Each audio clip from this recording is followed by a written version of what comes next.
I am filming this within the 2-week wait. I literally do not want testing day to come. Just a quick update as to where my mind is mentally after transfer day, because I just don't think I can face it if it's not. That first embryo transfer, I feel like we did everything right. As far as the decision on when we'll test, if I've been doing or eating or like treating my body any different, the biggest thing is it feels very different than last time.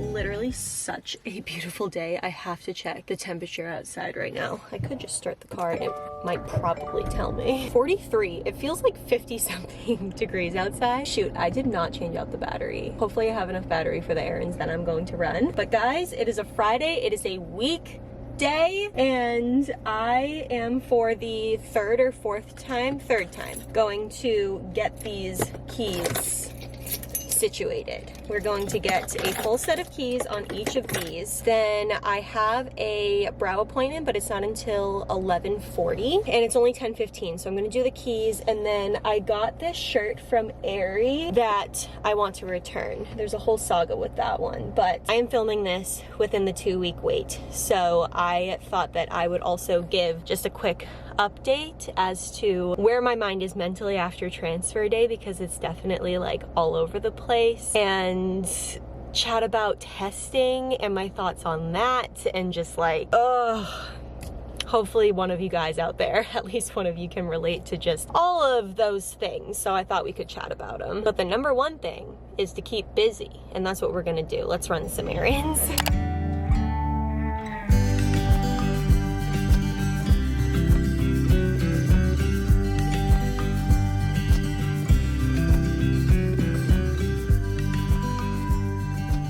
Is like one of my least favorite places to go alone. Like, it's fun with Jack, but there's just a very like mixed vibed crowd at the mall. I love outdoor malls, like outlets and stuff, but I don't know, at least at our mall, there's always just like teenagers just hanging out on the side, like laughing, talking, which is like totally fine. But then sometimes there's just like guys hanging out at the mall and they just watch you walk by. It's just like bad vibes all around, and I just don't like it. I've actually been putting off that return for a while, but I'm glad I did it because now I have my money back. And the shirt itself, I'm actually like so upset about it. My brother Gabe, oh man, my battery is getting low. What do I do?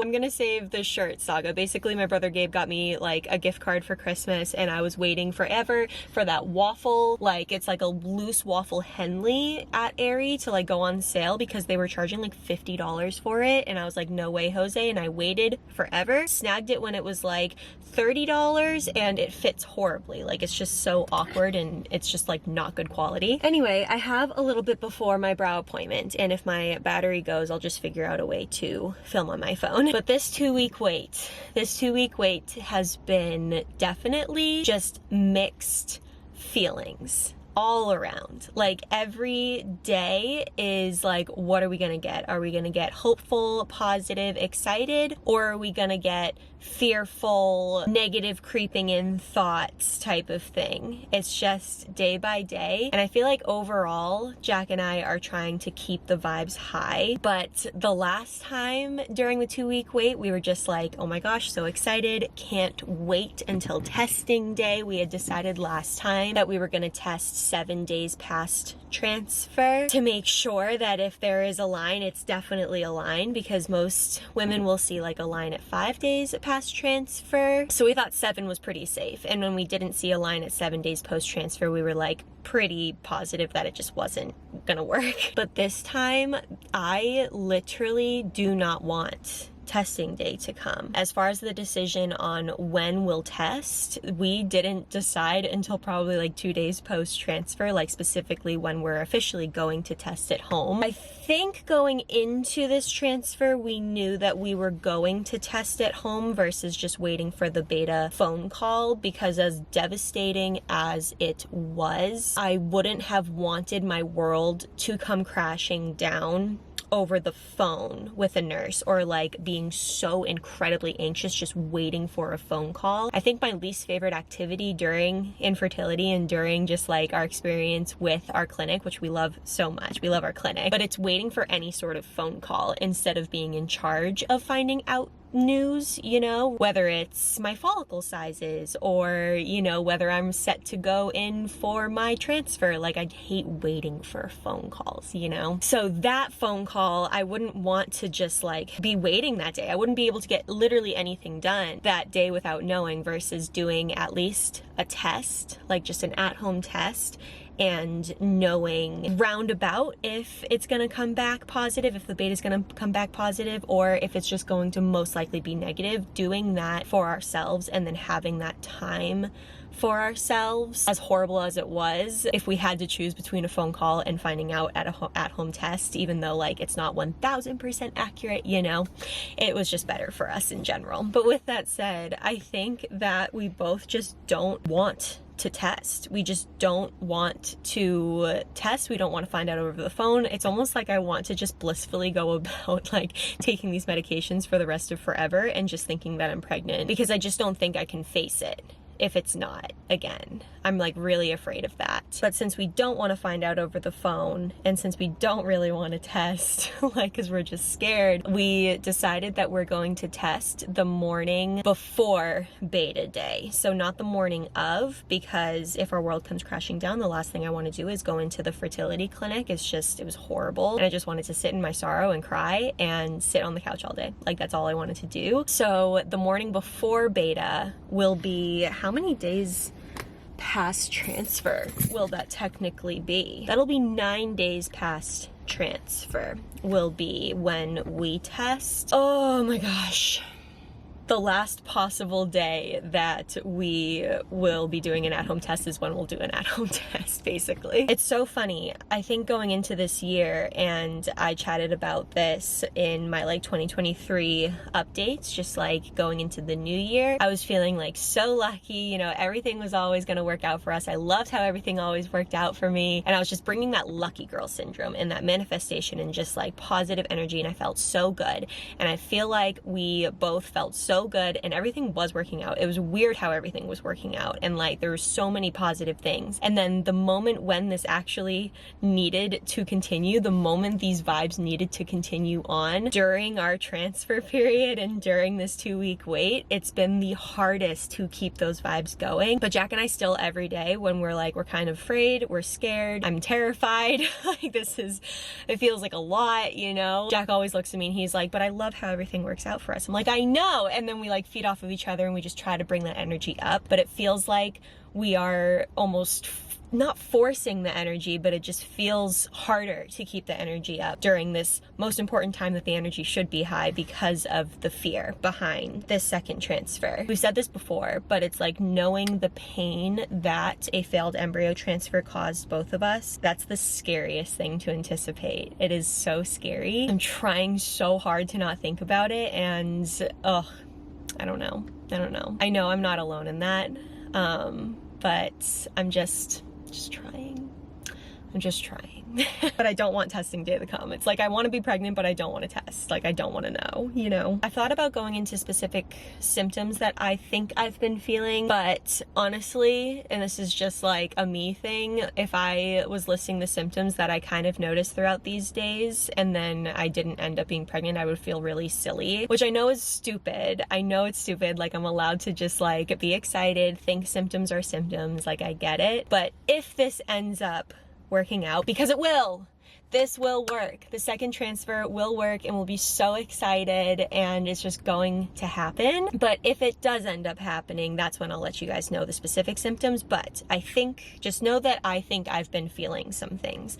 The biggest thing is it feels very different than last time. I think the main things that I was feeling last time were just like cramping occasionally, and like not intense cramping, but more cramping, I would say.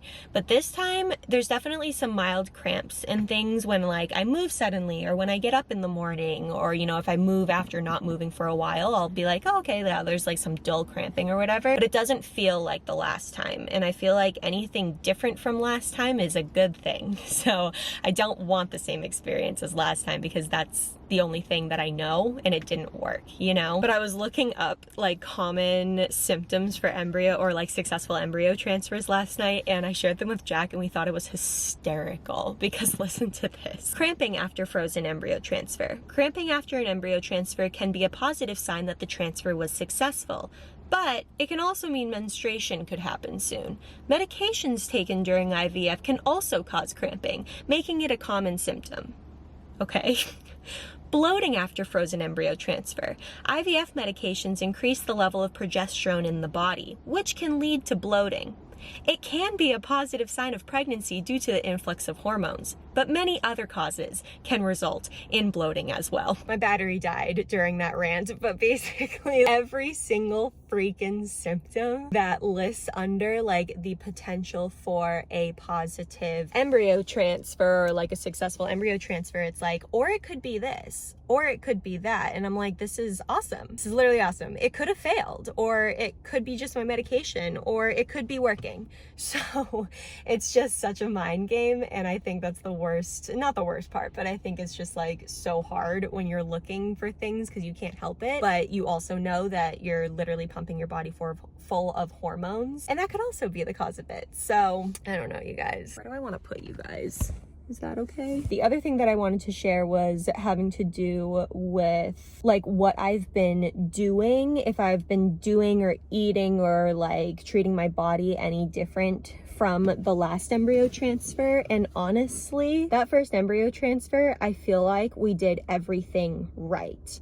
I normally lift weights, and even though my clinic was like, yep, you can just exercise as normal as long as it's not like super high intensity, or if you're lifting weights, it's like nothing different. You know, you're not pushing yourself lifting weights. If you normally lift weights, that's okay. That's what my clinic said. But even though they gave me that information or like that okay, I still like just walked on the treadmill. I made sure I was moving my body, but I did very low intensity. I switched up my diet a little bit, which I still did this time. I just focus on more whole foods and fertility, like positive foods. And if this works out, I have been filming what I eat during the 2-week wait after my embryo transfer. But again, I feel silly posting that if like it didn't work, and it's like, well, what the heck is this even useful for then? Like, I don't know. But otherwise, I feel like last time we did everything right. Like we just like followed the rules, and we did like, we, you know, were careful, and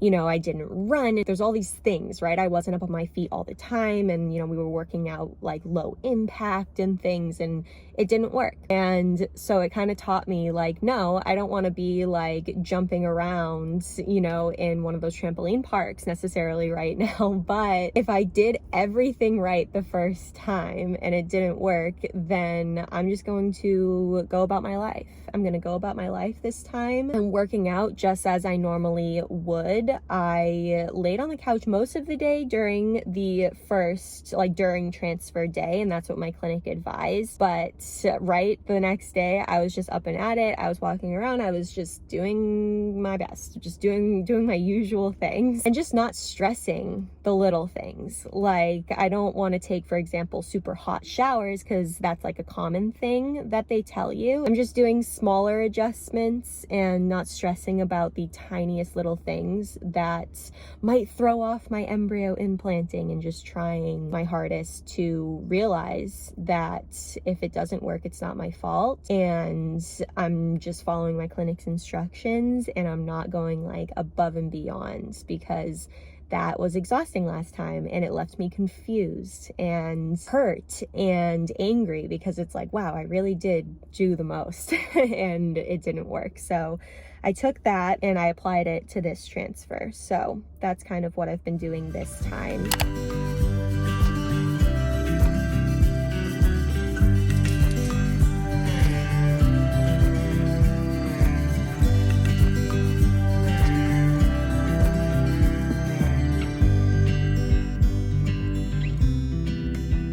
While I was at Ulta, I needed to get more makeup wipes, and I've never tried the CeraVe or CeraVe, however you say it, makeup wipes, because they were always so much more expensive. They're $9.99 than the ones that I usually get. I can't remember if it's Neutrogena. They're just like the blue ones that everybody uses, because a pack of those used to be like $5.99 or even $4.99. And when I looked today, they were $8.99, and I was like, what the heck? So $1 extra more and I can try some CeraVe ones. So I was like excited about that, because I just like this brand a lot, and Jack and I both use this brand for our night lotion and both of our cleansers. I have an oily face cleanser by them, and Jack has, he's brushing his teeth in the bathroom, and Jack has a dry skin one. So I was like, these are probably a lot better than the ones I was using anyway, and they're only $1 more. And then I went ahead, this is so funny, again, everything always works out for me. Like that's just the energy we're keeping. And this is super little, but my favorite lipstick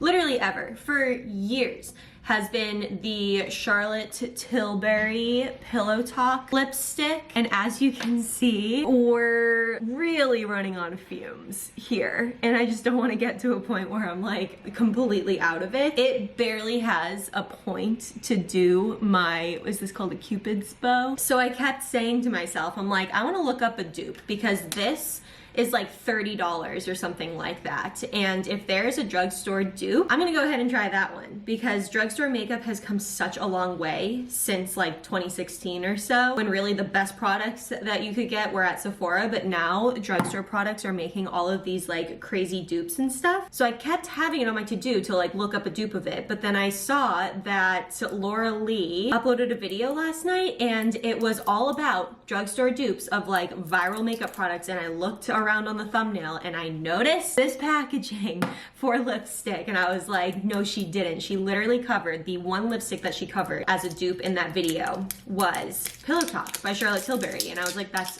perfect. And at the end of her video, after testing everything out, she said that this made it into her top 3 most impressed dupes that she was impressed with the video, and I was like, this is fantastic. It's the Color Fetish Matte Lipstick by Milani, and it is in the color Secret, and there were only like 2 left at Ulta. But it looks like this. This is the packaging, so not like as luxe, you know, but it's drugstore, and I'm excited about it. Ooh. Okay, like showing you guys the colors is going to be dumb because you can't see the Charlotte one very well, but this is what we're working with. Honestly, I'm not gonna try it on my lips now because the lighting at this window is just very harsh in general, and I don't have any other makeup on, so I feel like lipstick looks silly if I don't have any other makeup on, but I'm just gonna swatch. Holy shiznit, you guys. So the Milani one has a lot more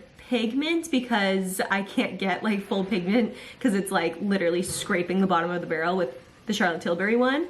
But look at that color. Even if the Milani one is slightly darker than the Charlotte one, I actually really like that. Wow, I would say that that is a crazy dupe. I really liked how smooth that went on as a swatch too. Wow. I'll leave my little goodies linked down below in case you guys want to make an online order to pick up at your Ulta. How are you feeling the night before we test? I'm nervous. Okay, you're nervous and you're excited. You're not alone. This feels horribly familiar. Literally don't even want tomorrow morning to go. My stomach is churning too. Okay. Yeah, I'm with you. Because you've only known a negative test. Yes. That's all you'll ever get. That's how it feels. It feels like it will never be. We're gonna do an easy at home and then also a first response. I truly do not have a gut feeling of if it's a yes or a no. I know what that feels like, and like I know that that is a possibility for tomorrow, and I just do not want to feel that again, you know? It's harder to picture that over the thing that we did experience in real life. I know. So scared. It's like I just don't want to know. I feel mine too. It's going. Yeah, yours is thumping. Like me just imagining it makes me feel like this. Put the windshield wipers on, man. You gotta see this thing. I know, right? We'll see you guys tomorrow.